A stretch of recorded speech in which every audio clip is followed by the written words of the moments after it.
Chairman of the Institution of Engineers, UP State Center, guest of honor, Engineer Mr. Khan. He is the immediate past chairman of the Institution of Engineers, UP State Center, and Professor Aruna Verma, who is just like my daughter, professor, and Professor Pushkar Tripathi ji, and Professor Arun Kumar ji, and all the lovely students. A very good morning to all of you. And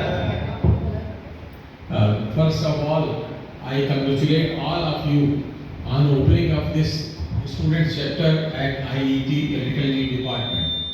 Now you stand connected to a family of 2.5 lakhs of graduate engineers. You see, Institution of Engineers is not any association, service association type.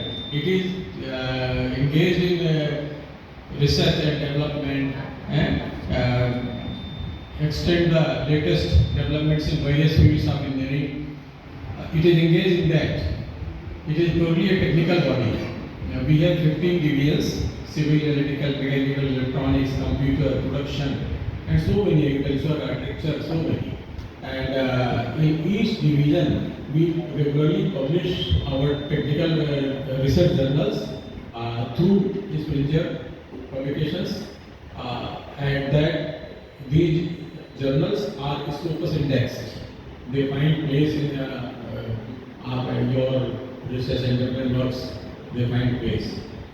We regularly organize various seminars, workshops, technical talks on different topics, latest topics.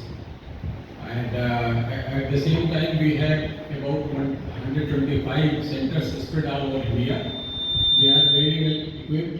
They have library of its own, and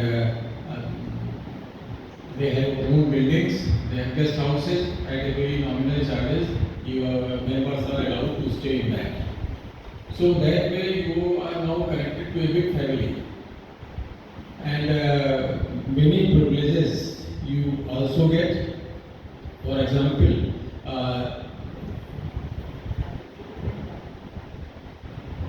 just I am reading them. You can participate in all the technical programs organized by UP State Center, which is situated on the main Sitapur Road at Riverbank Colony on main road itself. So you can participate in all the activities organized there. You can participate in various technical activities of the student chapter, and for that I will request